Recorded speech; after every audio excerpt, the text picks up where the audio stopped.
Ella Mae Nolan had three certainties in life. 1. NYC was big, impossibly big. 2. Her boss, Kaizen O'Donnell, was the most handsome and serious man she'd ever laid eyes on. And 3. She had absolutely no idea what she was doing. But she needed the job. Her family needed her. The farm was falling apart. So she faked it, followed her friend's advice, and landed the position. Executive secretary to the billionaire CEO. The catch: she was a farm girl who'd never set foot outside the countryside, and NYC was a whole different universe. But Ella Nolan wasn't the kind to quit, not even when her boss stared at her like she'd arrived from another dimension. The real problem, though, was the attention she gave to another man, one she didn't realize was playing her. And when Kaizen witnessed the scene, something ignited inside him, and he decided that no one would lay a hand on what he'd sworn to protect. This story will make you laugh until it hurts.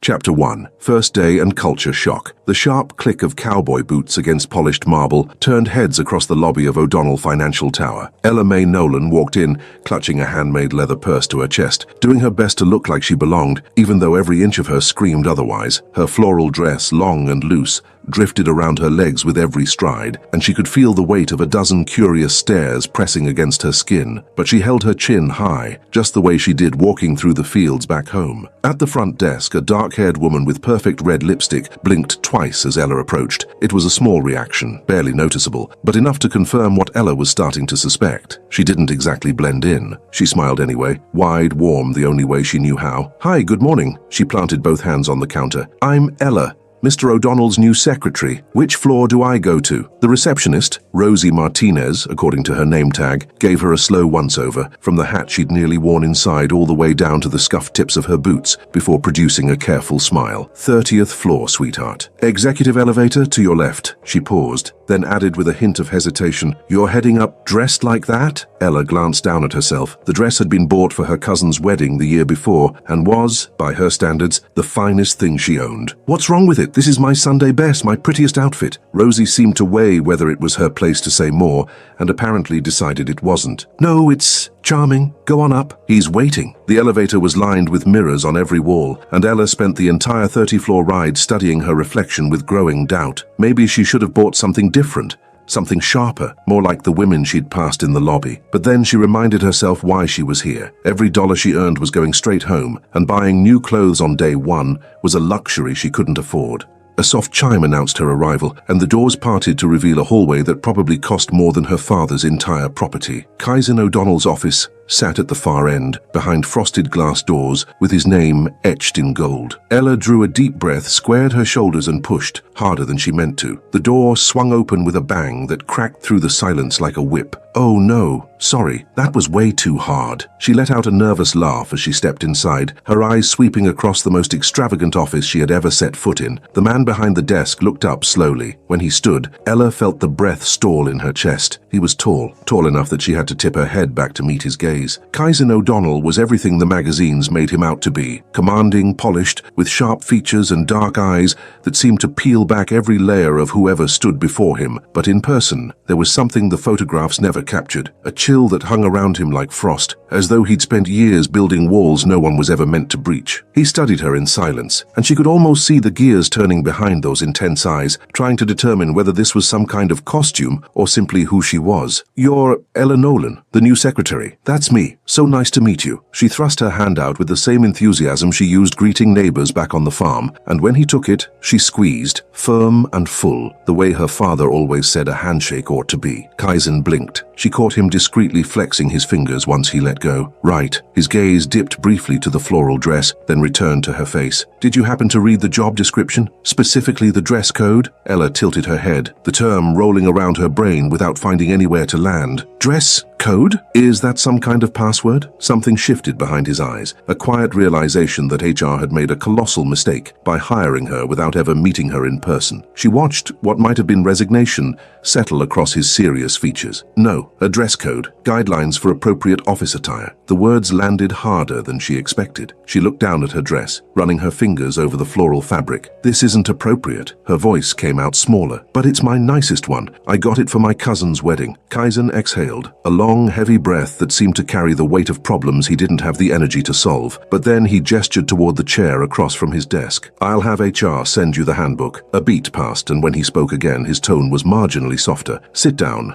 Let's go over what you'll be doing." For the next hour, he walked her through every responsibility, with more patience than she would have guessed he possessed. Emails, calendar management, meeting coordination, the full scope of her role. Ella scribbled it all in a floral notebook she'd packed from home, struggling to absorb terminology that felt like a foreign language. Still, she'd always been a fast learner. She'd figured out her father's farm ledgers without any formal training, and she was determined to make this work. Her family was counting on her. "Okay, so I organize your whole day. It's kind of like when my dad plans the planting season. You figure out the timing, watch the weather, line everything up for harvest." She beamed at the analogy, clearly pleased with herself, even though it was obvious it didn't land quite the same way with Kaizen. "Not exactly, but the planning part, yes." He pressed his fingers to his temple. A gesture she was already learning meant she'd thrown him off balance. "There's a professional coffee machine here, by the way. You won't need to worry about brewing anything." Her face lit up. "Fancy, back home we just pour it through a cloth strainer. Works great though." She leaned forward in her chair, curiosity getting the better of her. "So, do you have family? A wife? Kids? Should I be managing their schedules too?" The shift was instant. Whatever crack had begun forming in his composure sealed shut like a vault door. His expression went flat. His voice clipped. "No, I'm single. No family. Just work." Ella felt a pang in her chest. The loneliness was written all over him, no matter how hard he tried to mask it. And before she could stop herself, the words tumbled out. "That's really sad. Everybody needs someone. Family. Friends. Something. Do you at least have friends?" He stiffened, visibly uncomfortable, as if she'd stepped over a line no one had dared cross before. "It's not appropriate to ask your employer about his personal life." "Why not?" She genuinely couldn't make sense of these city rules. "We're going to be working together every day, might as well know each other a little." She offered a gentle smile, hoping to undo whatever knot she'd accidentally tied. "I've got 4 brothers and sisters. Back home it's me, my parents, my grandma, my aunt, a bunch of cousins, the whole crew. I miss them like crazy." Her voice dipped on that last part. "But I needed this job. For them." For a brief moment, something behind his eyes gave way. A flicker. Barely there, as if her honesty had brushed against a part of him he kept buried deep. When he spoke again, the frost in his voice had thawed, if only slightly. "I understand. Do you have any experience with secretarial work?" This was the question she'd been dreading, the one where the truth got shaky, the little lie she'd needed just to get through the door. She was a terrible liar, and she knew it. "Sure. I helped my dad, running the farm. Invoices, spreadsheets, all of it. It's basically the same thing as being a secretary, just for cows and cornfields." Silence hung in the air, and then came a sound she never expected. Kaizen laughed. Short, contained, more of a breath than anything, but unmistakable. "A secretary for cows. Exactly, they need a whole system.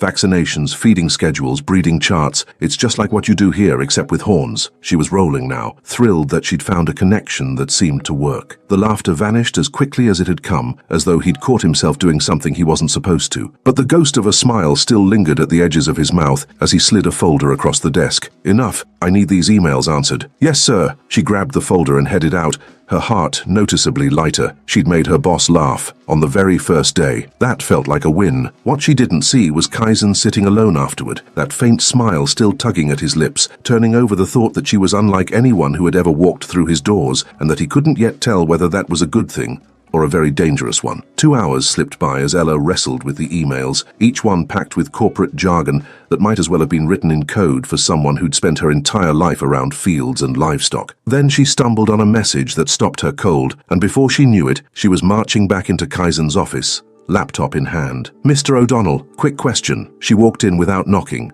Again, a habit she hadn't yet realized needed fixing. He looked up from the document spread across his desk. She noticed the tension in his shoulders had eased since the morning, as though her presence had somehow loosened the stiff air of the place. "Go ahead." She set the laptop on the edge of his desk and read the email aloud, her voice perfectly innocent, every undertone sailing right over her head. "It's from Mr. Marcus, the vice president. He says, 'Ella, lovely to meet you. How about a coffee? Just the 2 of us. I'd love to show you around the office.' So I wrote back that I already had coffee this morning and that Rosie gave me the full tour. Was that the right answer?" Kaizen's jaw tightened. She could see the muscles working beneath his skin, a controlled intensity that might have been funny under different circumstances. When he finally spoke, his voice was measured, but something darker ran just beneath the surface. "Ella, he wasn't actually offering coffee. He was trying to ask you out." Her eyes went wide. "Ask me out? Like a date? But I just met the man, and I'm I'm working. I can't go on dates. Relief and irritation seemed to compete for space on Kaizen's face, and Ella sensed there was more going on beneath the surface than she fully grasped. Exactly. If you get messages like that from Marcus or anyone else, ignore them. Stay focused on your work. Got it, she agreed at once, but then studied him with her head tilted to one side. Are you upset, though? You've got that crinkle between your eyebrows. My dad gets the same thing when one of the bulls breaks through the fence. That pulled something out of him, a muffled sound, almost a laugh, and he dragged a hand down his face. I'm not upset with you. The silent edition, with Marcus, absolutely, hung in the air between them. Ella smiled, relieved, because making her boss angry on day one was the last thing she wanted. She slipped out of the office, and this time she didn't see the way Kaizen stared at the closed door for a long, still moment. His expression a tangled mix of bewilderment, reluctant fascination, and something close to fear, as it dawned on him that this country girl in her floral dress and her total disarming innocence had the power to thaw the ice he'd spent more than 20 years building around his heart. Alone in the quiet of his office, Kaizen O'Donnell turned back to his work, but his mind kept circling back to bright smiles and ridiculous comparisons to cattle, and he found himself wondering at what exact moment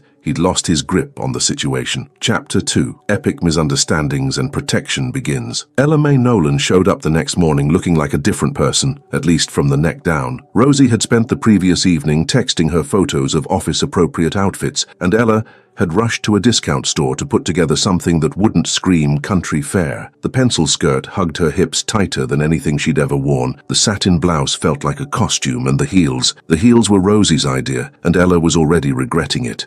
She made her way down the 30th floor hallway with one hand braced against the wall, each step a delicate battle between staying upright and not snapping an ankle. The shoes weren't footwear, they were punishment. She was within arm's reach of Kaizen's office when her left heel buckled and her whole body pitched sideways. "Are you all right?" The low voice caught her before the floor did. She looked up and found Kaizen standing just outside his door, dark eyes locked on her with a mix of concern and something harder to name. "These things are impossible. Back home I wear boots. Flat ones. This is like trying to walk on fence posts." She attempted another step to make her point, and that was the exact moment gravity won. Kaizen's hands found her waist before she could register what was happening. Firm, warm, steady through the thin fabric of her blouse, and suddenly she was close enough to catch the scent of his cologne, close enough to notice the tiny flecks of gold scattered through those dark, watchful eyes. Her pulse kicked hard against her ribs, and it had nothing to do with the stumble and everything to do with him. "Easy." His voice came out rougher than usual, and she realized his breathing had picked up too. She tilted her face up, painfully aware of how little space remained between them, and the words fell out before any filter could catch them. "Thanks. You're really tall and strong, like my dad's prize bull, Hercules. Big and solid, just like you." Kaizen stared at her as though she'd thrown cold water in his face, his expression caught somewhere between disbelief and barely contained amusement. He released her so fast, she nearly wobbled again, then stepped back and straightened a tie that didn't need straightening. "I appreciate that, I think." "You should.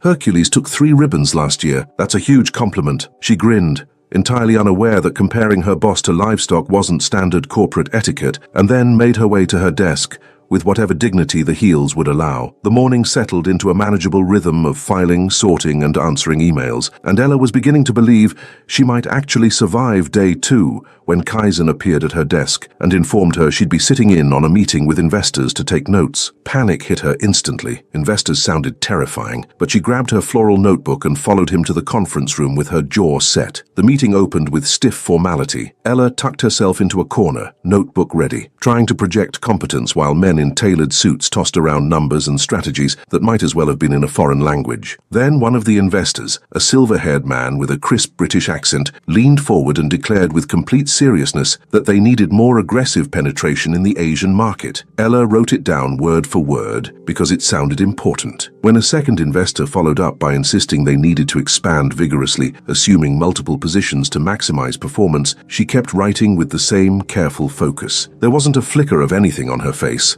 No blush, no smirk, nothing, because to her these were simply technical terms belonging to a world she was still learning to navigate. Kaizen watched her from across the table with an attention that went well beyond professional interest. He noticed the way she documented every word with furrowed concentration, her pen moving steadily as she tried to keep pace, and he felt a strange wave of relief mixed with something softer when it became clear she had no awareness whatsoever of the double meanings flying around the room. Once the investors filed out, Kaizen asked Ella to follow him back to his office. She trailed behind with the notebook pressed to her chest, full of scribbled notes she'd probably struggle to decode later. He shut the door and turned to face her. "Ella, the meeting. What did you take away from it?" The question carried a weight she didn't quite understand, as if he were testing her, gauging exactly how much she'd absorbed. "Lots! They want to grow fast in Asia. It's like planting. The more seeds you put in the ground, the bigger the harvest." She beamed. "And penetration just means breaking into the new market, and performance is about hitting targets, right?" The relief that washed over his face was so visible it confused her, but he nodded, and for the first time all day, the tension in his shoulders seemed to fully release. "Exactly.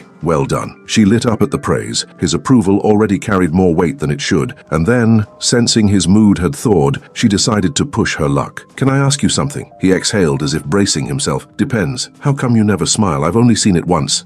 Yesterday, when I told you about working with the cattle. Are you sad? Or is that just how you are?" There was no edge to the question, only honest curiosity, but Kaizen stiffened anyway. He turned toward the window, gazing out at the skyline as though the buildings might offer an answer. When he spoke, his voice was quieter, more exposed than she'd ever heard it. "Emotion doesn't belong in business. It's seen as weakness. But a smile isn't weakness, it's life, it's being human." She moved closer without thinking, driven by the same instinct that had guided her through years of comforting younger siblings. "On the farm, we laugh every single day, even when things go wrong, because sadness is too heavy to carry alone. But if you mix it with laughter, it gets lighter." He turned to face her, and there was something fractured behind his eyes that made her chest ache. When he spoke again, his voice held a pain that sounded old and deep. "My mother used to say something like that before she passed. That laughter splits the weight in half." The impulse was faster than thought. Ella reached out and covered his hand where it rested on the desk, her small work-roughened fingers folding over his, in a gesture that was nothing but comfort. "I'm sorry about your mum. That must have been awful." She paused, then added with quiet certainty, "But she was right. And I'm going to make you smile every single day until you remember how." Kaizen looked down at her hand on his, and something moved through those dark eyes, something warm and fierce that sent a current up her spine, even though she didn't fully understand it. "Ella, I don't think—" The door swung open without warning, and Marcus Reed walked in with the ease of a man accustomed to entering whenever he pleased. He stopped short when he spotted their joined hands, the closeness, the unmistakable suggestion of something more than business. "Kaizen, and Ella, well, isn't this something?" His smile was a blade barely wrapped in silk. "Did I interrupt?" Ella withdrew her hand casually without guilt or self-consciousness, because offering comfort to someone in pain wasn't something she'd ever think to be embarrassed about. "Nope. We were just talking about his mom. Do you need something?" Marcus didn't answer. His attention was fixed entirely on Ella, and his gaze traveled over her in a way that made Kaizen's fists tighten at his sides. "Actually, yes. I need you. Dinner tonight? I know a fantastic place, a chance for us to get better acquainted." The smile was loaded, the intention clear to everyone in the room except the one person it was aimed at. "Dinner?" Ella considered it with the same gravity she'd give an invitation to tour a neighbor's cornfield. "I usually just eat at home. I make pasta. It's cheap and filling, but thanks anyway." Kaizen stepped in before Marcus could press further, and his voice dropped to a temperature Ella had never heard from him. "Marcus, Ella is busy. She's always busy. With work. With me." Every syllable landed like a stone, and the message underneath was unmistakable. Marcus caught it even if Ella didn't. His polished smile flickered for just a heartbeat before he nodded and retreated toward the door. "Understood. Another time then." And then he was gone, leaving the air in the office tight and still. Ella looked from the closed door back to Kaizen, genuine puzzlement all over her face. "He's friendly, but he really won't let this dinner thing go. That's a little odd, right?" Kaizen dragged a hand through his hair, clearly working to rein in something that was threatening to boil over, and when his eyes found hers again, there was an intensity behind them that made her breath catch. "Ella, he's interested in you, romantically. Do you understand that?" "In me?" Her voice climbed a full octave. "Why? We've barely even spoken." "Because you're beautiful. And different. And men notice." He said it like he was stating facts.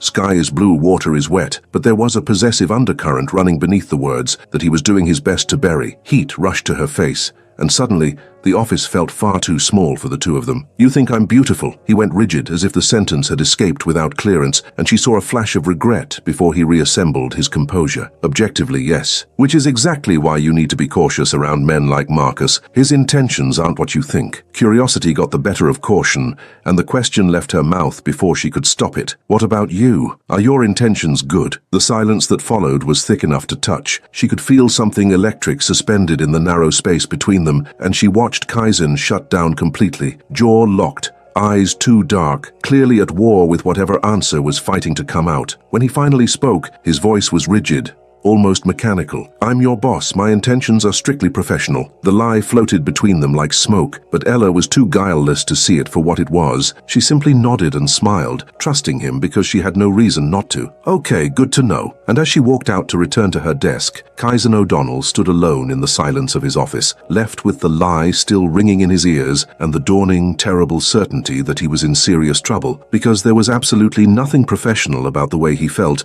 when Ella Mae Nolan was in the room. Chapter 3. Accidental Dinner and Jealousy Explodes. A full week had gone by since Marcus's failed attempt, and Ella was slowly finding her footing in the relentless pace of the office. The work never stopped. Tasks multiplied faster than she could cross them off, but she was learning, adapting, surviving. That particular evening, the clock had already crept past 9 and she was still at her desk, the glow of her monitor the only light in the room, besides the sprawl of the city far below. She was grinding through a batch of emails Kaizen needed out before morning, so locked in that she didn't hear him approach until his voice broke the quiet. "Ella, it's after 9. Go home." She looked up, blinking the screen glare from her eyes, and found him leaning in her doorway with his arms folded, tiredness etched into his face, alongside something that looked a lot like worry. "But I've still got emails to finish, and that report, I'm almost tomorrow." The word was firm, but not sharp. He walked toward her desk with slow, measured steps. "Have you eaten?" The question caught her off guard. It wasn't the kind of thing she imagined bosses asked, but Kaizen had been defying her expectations since the moment she'd met him. "No, but it's fine. I'm used to it. On the farm you eat. When the work lets you, sometimes that's not until the stars are out." His brow creased in that particular way she'd come to recognize as quiet disapproval, and he shook his head. "That's not acceptable." A brief, internal struggle played out across his features before he added, "Come, there's a restaurant close by. We'll eat. It'll be quick." Her heart did something strange, a small leap she wasn't prepared for, because the invitation sounded like it might be more than professional concern, wrapped in a practical excuse. But then again, she'd misread signals before. "You're asking me to dinner. As your employer, making sure you don't collapse from skipping meals. Productivity requires proper nutrition." The explanation came out too quickly, too rehearsed, and she noticed the faint discomfort in the way he avoided her eyes. She was too trusting to press him on it, so she just smiled and shut down her computer. "That makes sense. Let's go." The restaurant was Italian, and it was the most beautiful place Ella had ever set foot in. Crystal chandeliers cast soft light over white tablecloths that looked too pristine to risk a drop of marinara, and she stopped just inside the entrance, mouth slightly open, absorbing every detail. "This is incredible. It's like something out of a movie, the kind you watch and think there's no way that's real." Kaizen steered her to a quiet corner table, tucked away from prying eyes, and she realized he'd chosen the spot deliberately, private, without feeling hidden. A waiter materialized almost instantly with menus and water, then asked with polished formality whether they'd care to begin with wine. "I don't drink, but do you have milk?" "Milk goes great with pasta," Ella asked in perfect earnest, completely unaware of how the request landed in a restaurant like this. Kaizen pressed his lips together hard, fighting back a laugh, and then turned to the waiter, who was performing an impressive feat of professional composure. "Water for her. A glass of red for me." The waiter managed a slightly strained "right away, sir," before retreating at speed. Ella had the vague sense he might have been holding something back, but she couldn't figure out what. Once they were alone, Kaizen let a small, genuine smile surface, and the sight of it filled her with a warmth she was becoming addicted to. They studied the menus in easy silence for a while, but then Ella's curiosity, the force that governed most of her interactions with this man, won out. "Do you always eat here, by yourself?" Kaizen paused with his wine glass halfway to his lips, then set it back down with careful precision. "Usually, or I stay at the office and have something delivered. That's no way to live. Food is supposed to be shared, with family, friends, people you love." She tilted her head, studying him with those clear eyes that never seemed to miss anything that mattered. "You're really lonely, aren't you?" He stiffened briefly, unaccustomed to having anyone lay his life bare so plainly, but there was something in the way she said it, Without pity, without judgment, just a quiet observation that loosened something inside him. I chose solitude. It's cleaner, no complications, no expectations, no one to disappoint, but no joy either, no love, no laughing until your stomach hurts. She leaned closer, her voice gentle but insistent. When was the last time you were genuinely happy? The question landed like a blow. He searched his memory and came up empty, and the silence that followed stretched painfully as he realized he couldn't pinpoint a single moment of real happiness in the past 2 decades. I don't know. Maybe never. Not since my mother died. I was 12. He met her gaze. What about you? Are you happy? Very. Even being far from everyone I love in this enormous city that scares me half the time. Her smile was so radiant it almost hurt to look at. Because I choose to notice what's beautiful, even when things are hard. New York is loud and overwhelming and way too big, but it's also full of lights and energy and possibility. She paused, and when she spoke again, her voice dropped to something softer, something that dismantled him entirely. And you act serious and closed off, but you're kind when you think nobody's watching. His pulse quickened in a way it hadn't in years. The denial came on reflex, even though he knew it was hollow. I'm not kind. Yes, you are. You called me a cab in the rain last week, even though I said the subway was fine. You let me leave early on Fridays when there's still work on my desk. And right now, you're sitting here making sure I eat. She reached across the table and brushed her fingers over his. You pretend to be cold, but you're not. But not with me. He stared at her hand against his, and it felt as though every wall he'd spent years reinforcing was developing hairline fractures, thin cracks where her warmth was starting to leak through. When he spoke, his voice betrayed more than he intended. You make me want to be someone different, less guarded, less frozen, more present, and that terrifies me more than any deal I've ever closed. Why? Because feeling is dangerous. People leave, they die, they let you down. He turned his hand over, and his fingers laced through hers in a movement that seemed to happen on its own. It's safer to feel nothing than to feel everything and lose it all over again. She tightened her grip, and there was a quiet wisdom in her eyes that belied her years. But people also stay, they love you, they make life worth the trouble. And if losing someone hurts, it's only because they mattered enough to love in the first place. That's not tragic. It's proof you were capable of it. He looked at their joined hands, hers small and calloused, holding his as if it were the most natural thing in the world, and felt something deep inside him give way for good. Ella, you're dangerous. Me? Genuine bewilderment. How? Because you're making me feel things I spent 20 years burying, and I have no idea how to handle it. No idea if I can without coming apart. The confession was raw, unguarded, stripped of every defense he normally carried. She smiled, and it was so full of sweetness and hope that his chest ached. Then figure it out, with me. We'll learn together. The moment hung between them, heavy with possibility, and everything that hadn't been said yet. Kaizen leaned forward as though pulled by something beyond his control, his gaze dropping to her lips, the distance between them shrinking inch by inch, and then his phone erupted. Loud and merciless, slicing the moment clean in half. He swore under his breath and answered with barely concealed frustration. What? A pause. His face reset into its professional mask. Fine, I'm on my way. He hung up and looked at her, regret and irritation warring openly in his expression. Emergency at the office. I have to go. I'm sorry. I'll come. I can help. She was already halfway out of her chair, but he stopped her with a raised hand. No, stay. Finish your food. Order dessert if you want. It's taken care of. I'll send a car to bring you home. He was on his feet, pulling on his jacket and straightening his tie. Don't leave this restaurant until it arrives. Understood? He was gone before she could argue. Ella sat alone at the table with a half-finished plate and a tangle of feelings she had no framework to sort through. Had she imagined the way he'd looked at her, the way he'd leaned in? Or had Kaizen O'Donnell actually been about to kiss her before the phone destroyed everything? She couldn't solve it sitting there, so she finished her meal slowly, savoring every bite of food that was worlds better than anything she'd ever made in her tiny apartment kitchen. When the waiter offered dessert, she declined. The thought of Kaizen spending even more money on her made her uneasy. Outside, the night was cold, and the streets were busier than she'd expected, packed with people drifting between bars and clubs. She stood on the curb, hugging herself against the chill, scanning for the car he'd promised, when a man stumbled toward her reeking of alcohol and swaying on unsteady legs. Hey, gorgeous! All alone? Let me keep you company. He moved in close, too close, crowding her space in a way that set every alarm in her body ringing. No thanks. I'm just waiting for my ride. She stepped back, but he matched her stride for stride, closing the gap as fast as she created it. Come on, don't be like that. His hand shot out and locked around her arm, squeezing hard enough to hurt, and panic clawed up her throat as she tried to pull free. Let go of me, please. Her voice came out shrill and she yanked her arm, but his grip only tightened. She told you to let go. The voice came from behind the man, deep, glacial, laced with a threat so tangible, Ella felt relief flood her body before she even saw him. Kaizen stepped out of the shadows wearing an expression that could have stopped traffic. The drunk released her instantly. He took one look at Kaizen, taller, broader, radiating a fury that promised real consequences, and his bravado evaporated. "Hey man, sorry, didn't know she was taken. No trouble, no trouble. Now you know. Walk away while you still can." Kaizen took a single step forward, and that was enough. The man stumbled backward and vanished into the crowd. The moment he was gone, Kaizen turned to Ella, and the murderous edge in his expression dissolved into raw concern. "Are you hurt? Did he do anything to you?" "I'm okay, he just spooked me." She was trembling, more from the shock than any real injury, and when Kaizen pulled her against his chest,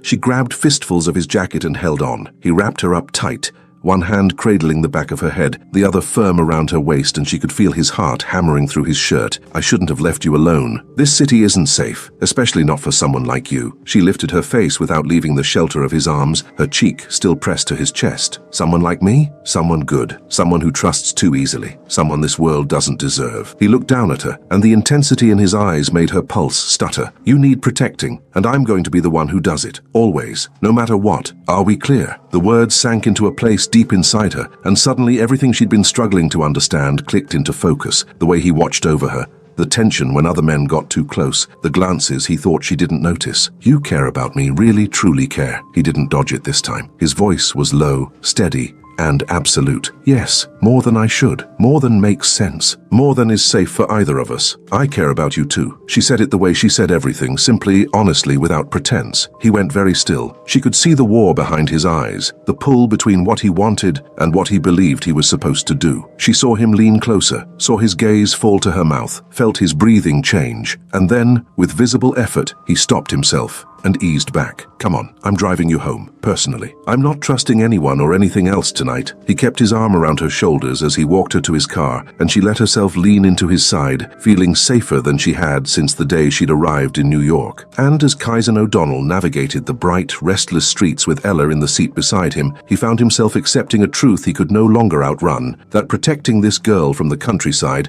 had quietly, irreversibly become the thing that mattered to him most. Chapter 4. Double Meanings and Burning Tension. The days after that dinner at the Italian restaurant shifted something between Ella and Kaizen, something quiet but undeniable. The almost kiss at the table, the rescue on the sidewalk, the drive home with her leaning into his side, all of it had strung a live wire between them that neither knew how to disconnect or wanted to. Ella caught herself watching him when she thought he wasn't looking, cataloguing details she'd somehow missed before, the way he dragged his fingers through his hair when he was deep in thought, or how the corner of his mouth twitched upward when she said something that amused him, even as he fought to keep his expression neutral. Kaizen, meanwhile, had become almost hyper-aware of her, tracking her movements through the office, clocking who approached her desk and how close they stood, as though the incident with the drunk man had unlocked a protective instinct he hadn't known ran that deep. Ella felt it too, the weight of his attention settling over her like a physical thing, even when an entire hallway separated them. That particular morning, she was reviewing a report he'd asked her to proof before it went out to investors. The document was dense with corporate terminology,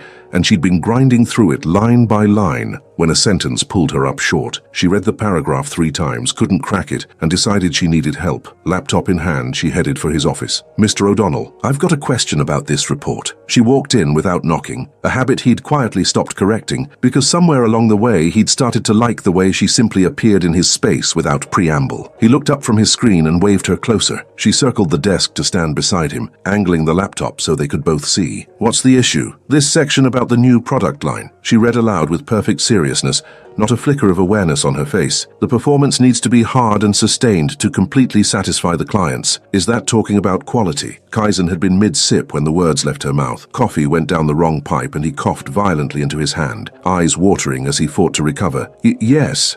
Product quality. Absolutely about the product." He barely held his voice steady, caught between laughing at her total innocence and guilt over where his own mind had gone. "Oh, and this part." She scrolled down, blissfully unaware of the havoc she was causing. "Deep penetration in the market guarantees explosive results that leave everyone satisfied." She looked at him, eyebrows raised. They really love their metaphors. Back home, if something works, we just say it works. No fuss. He clamped his lips together, jaw aching with the effort of keeping a straight face. He genuinely marveled. not for the first time, at how someone could reach 23 without developing even a trace of suspicion about language like that. Yes, corporate writing loves colorful phrasing. Best to just accept it and keep moving. Weird, she shrugged, apparently satisfied, and returned to her desk. Behind the closed door, Kaizen let out a low, helpless laugh he'd been holding for the last 2 minutes. The afternoon settled into a quieter rhythm. Kaizen had been locked in back-to-back video calls since lunch, and Ella decided he could use a caffeine rescue. She prepared the coffee with care, sugar and cream in the exact proportions she'd memorized after weeks of quiet observation, and arranged the cup on a tray alongside a few homemade cookies she'd brought from her apartment. She balanced the tray carefully and made her way across the hall, but the instant she reached his doorway, the heel she still hadn't fully conquered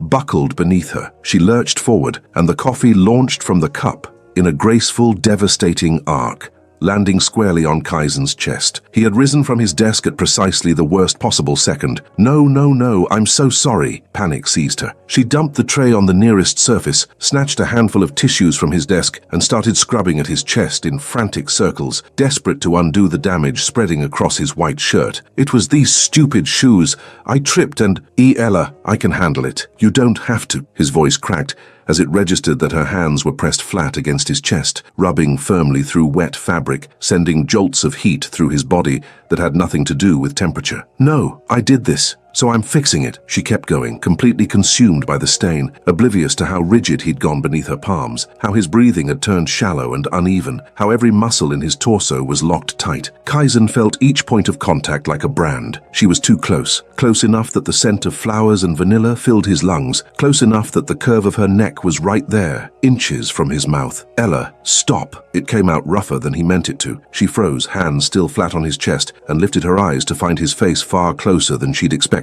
The air between them compressed into something solid. She became suddenly intensely aware of their position, her palms on him, his breath on her forehead, his gaze locked onto hers with a force that emptied her lungs. Sorry, she whispered. I just wanted to help. He didn't answer right away. His eyes drifted to her mouth and stayed there, and when he finally spoke, his voice was barely above a murmur. You do help, always, more than you know. A pause, charged and deliberate. But you also test me, every single day. Test you how? He raised a hand and touched her face, fingertips tracing the line of her jaw with a gentleness that contradicted the coiled tension in the rest of him. Your temptation in human form, and I am trying, desperately, to stay professional, to keep the boundaries where they belong, to do the right thing. His thumb grazed her lower lip, feather-light, and the air left her body. But your innocence, your smile, these careless touches with no agenda behind them, they make me want to burn every rule I've ever set. The words landed in every nerve she had. Something shifted inside her. A wall she hadn't even known she was maintaining simply gave way. She was tired of pretending this pull didn't exist, tired of dancing around the gravity that dragged them together,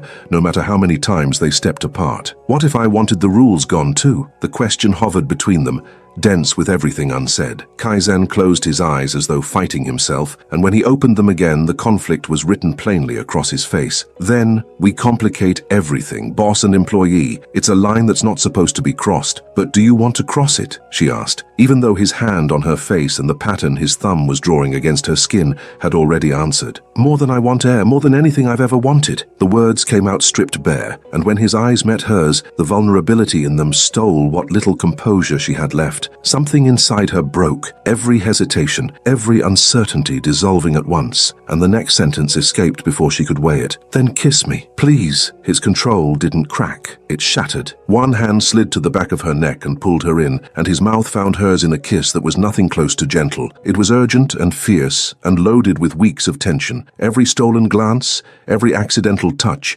every desire they'd pretended didn't exist pouring into a single point of contact. Ella's knees buckled and she gripped his shoulders just to stay upright. He deepened the kiss, drawing her closer until no space remained between them, and she answered with all the unguarded enthusiasm of someone feeling this for the very first time. His hands moved restlessly, her face, her hair, her waist, as if he couldn't settle on where to hold her, and Ella let herself disappear into the sensation of being in his arms with nothing between them. No walls, no excuses. The door swung open, and reality crashed in like ice water. They broke apart, breathless, and found Marcus frozen in the doorway, eyes wide, his expression sliding from shock to something sharp and knowing. Kaizen, I needed to... Oh, his gaze bounced between them. Swollen lips, disheveled clothes, the negligible distance they'd barely managed to create. "My apologies, I'll come back." "Definitely coming back later." He retreated and pulled the door shut behind him, and the silence that filled the room was deafening, punctuated only by the sound of their still ragged breathing. Heat flooded Ella's face all the way to her hairline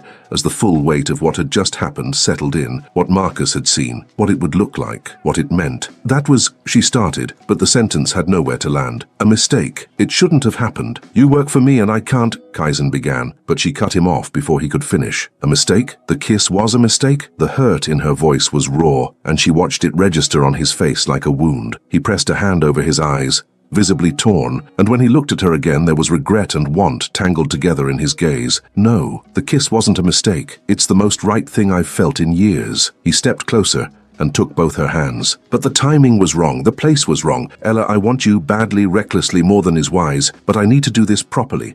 I can't use the power I have over you, even unintentionally. You're not using anything. I asked for it. I wanted it." She squeezed his hands as if she could press the truth into his skin. "I know, but even so," he freed one hand to cradle her cheek, his expression gentling. "Let's take it slow. Dinner tomorrow. A real one this time. No reports, no emergencies, just us, an actual date, and we'll figure out what this is." Joy hit her like sunlight breaking through clouds, and despite the storm of emotions swirling inside her, she smiled. "Okay, slow.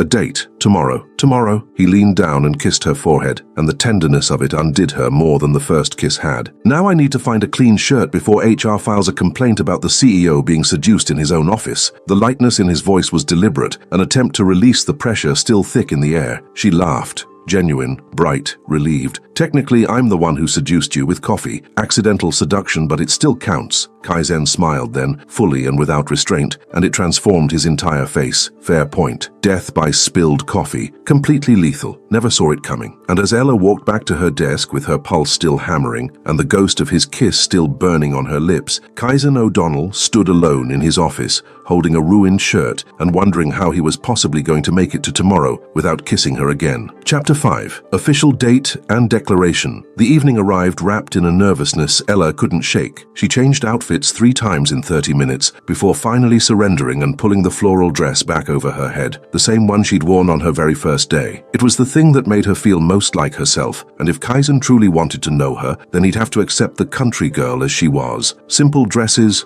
no pretense, no borrowed sophistication. The doorbell rang at 7 sharp. When she opened it, the breath left her the way it always did around Kaizen O'Donnell. He was leaning against the frame in a dark suit that probably cost more than 3 months of her rent, but something in his face was different tonight, softer, unguarded, as though he'd left the CEO at the office and brought only the man. "You look beautiful." No hesitation, no qualifier. His gaze moved over the floral dress with unmistakable approval, and warmth flooded her cheeks. "Thanks. I know it's not what city women would pick, but it's what feels like me, and I figured if this is a real date, then you should meet the real Ella, not the version I try to perform between 9 and 5. The words tumbled out in a rush, and she caught the smile forming on his lips before he could stop it. "I don't want any other version." He held his hand out to her. "And tonight, call me Kaizen. No sir, no formality. Just Kaizen." She placed her hand in his and tried the name out slowly, letting each syllable roll across her tongue. Kaizen. It felt different this way. Personal. Intimate, warm. "I like it. It suits you better than the scary boss thing." The restaurant he'd chosen sat on the rooftop of one of Manhattan's tallest buildings, and when the elevator doors opened directly into the space, Ella froze at the threshold, trying to take it all in at once. The ceiling was entirely glass, framing a sky full of stars, and floor-to-ceiling windows wrapped the room in a panoramic view of New York,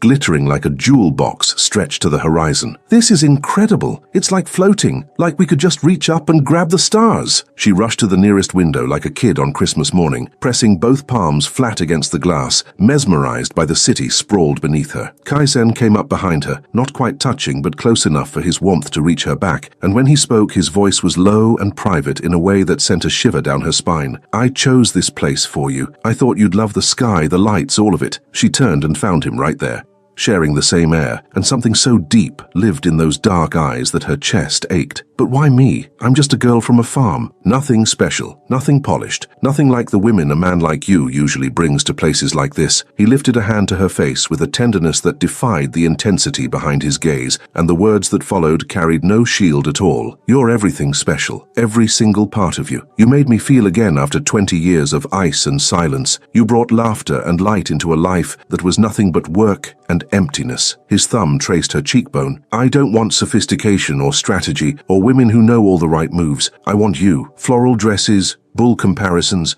that disarming innocence that takes me apart every time. Tears welled before she could fight them, but they were the good kind, rising from somewhere so deep she hadn't known the place existed. Kaizen, I love you. The confession spilled out before she could weigh whether it was too soon or too reckless or too terrifying. I know it's early and maybe I shouldn't be saying this yet, but I can't hold it in anymore. I think I've felt it since the first day. Since you laughed when I told you I was a secretary for cattle. He went perfectly still. A heartbeat passed, then two, and she watched emotions pour across his face faster than she could name them, until he pulled her into a hug so tight it nearly crushed the air from her lungs. I love you too. His voice was rough against her hair, and it terrifies me more than anything ever has, because I've never loved anyone like this, not since my mother died and I decided it was safer to shut everything down. He drew back just enough to hold her face in both hands, his eyes locked on hers. But you make it impossible not to feel. And Ella, I don't want one date or a few stolen kisses behind a closed door. I want everything. A real relationship,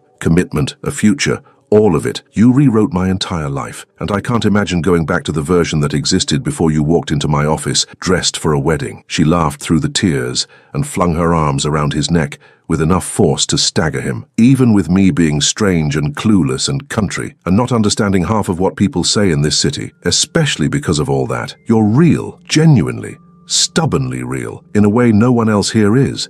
And you make me want to deserve you. He threaded his fingers through her hair, still holding her close. So will you be with me, officially, so everyone knows you're mine and I'm yours? Joy hit her so hard she thought her ribs might crack, and the answer came out as a shout that probably carried across the restaurant. Yes, 1,000,000 times yes. Always yes. Kaizen laughed, full and rich and open in a way that remade his entire face. And then he kissed her right there beneath the glass ceiling with the stars overhead and the city blazing below. And Ella lost herself completely in the feeling of finally belonging somewhere, in the arms of a man who had remembered how to feel because of her. The kiss stretched and deepened until a wave of applause pulled them apart. Breathless, Ella realized the other diners had witnessed the whole thing and were clapping and grinning as if they'd just watched the last scene of a film. Kaizen raised a hand in thanks, wearing a smile she had never seen before, wide open, unguarded, luminous, and she understood she was seeing a version of him that no one else in the world had ever met. Dinner passed in a golden blur of quiet conversation, lingering looks, and the kind of constant, effortless touching that happens when two people have finally stopped pretending. Kaizen told her about the difficult childhood that had forged the cold exterior, the loss, the loneliness, the walls he'd built brick by brick, and Ella shared stories of the farm, of her family, of the life she still ached for every single day. Each confession drew them closer until it felt like nothing was left hidden.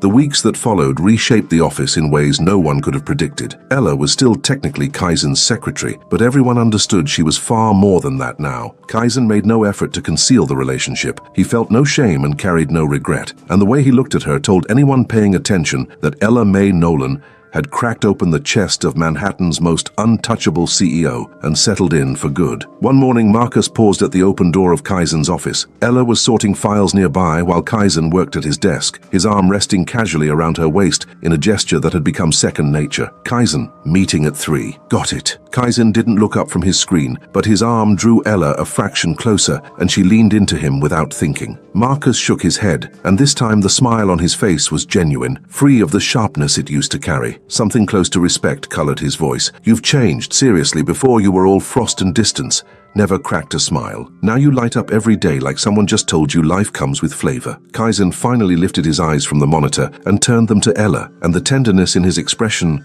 could have melted stone. Blame her. She promised to make me smile every day. She's delivering. I did promise, and I'll keep promising until smiling is so natural you can't remember how to stop, Ella declared, and Kaizen laughed the way he'd been laughing more and more often. Marcus left, shaking his head in amusement, and the moment they were alone, Kaizen pulled Ella onto his lap, abandoning the spreadsheet in favor of the woman who had rewritten his priorities. Want to hear something funny? Always. She settled against his chest, idly tugging at his tie. I hired you by accident. That resume your friend put together? Pure fiction. If HR had done their due diligence, you never would have gotten a callback. He said it without accusation, just a fact laid bare. Heat rushed to her face, the old guilt flaring despite everything. I know it was wrong. I hated lying, but I needed the job so badly. My family needed me, and my friend said it was the only. He pressed a finger gently to her lips. I forgave you a long time ago. Honestly, it was the best mistake of my life. If the resume had been real, you would have been a competent, forgettable hire with polished credentials, and I never would have looked twice." He smiled, and there was so much love in it that her eyes stung. "Instead, you showed up in cowboy boots and a wedding dress and told me I looked like a prize bull, impossible to overlook, impossible to forget, impossible not to fall for. You still look like a bull. Stubborn and strong and overprotective," she insisted, laughing through tears that had become a regular occurrence. "And you're still out of your mind, my beautiful, impossible girl who painted color into a life that was nothing but gray." He kissed her slowly, unhurried, because there was no one to hide from and nowhere else to be. "Ella, I want to visit the farm, meet your family, soon. I want to see the place that shaped the woman I love." Happiness detonated inside her chest because it meant this was real.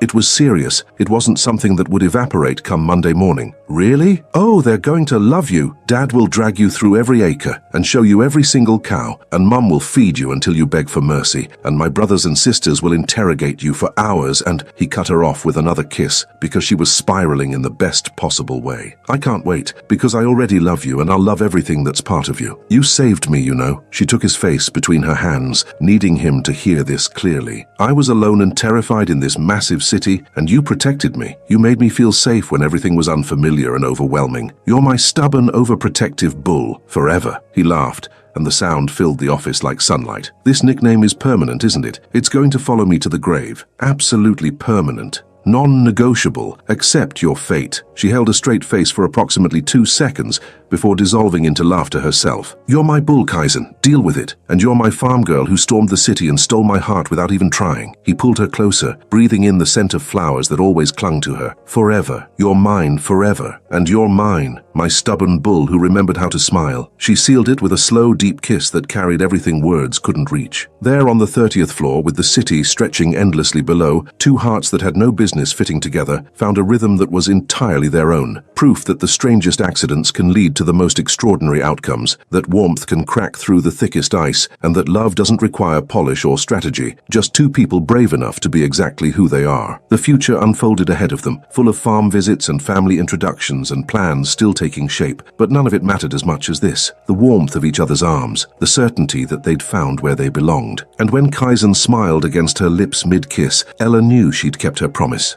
She'd keeping it every day for as long as they had, because making Kaizen O'Donnell happy had become the purpose she'd choose again and again, without hesitation. Their love was unlikely, improbable, wonderfully imperfect, and she wouldn't change a single step of the wild, messy road that had carried her from a quiet farm to the arms of New York's coldest billionaire, who turned out to have the warmest heart in the world once the right person finally found him.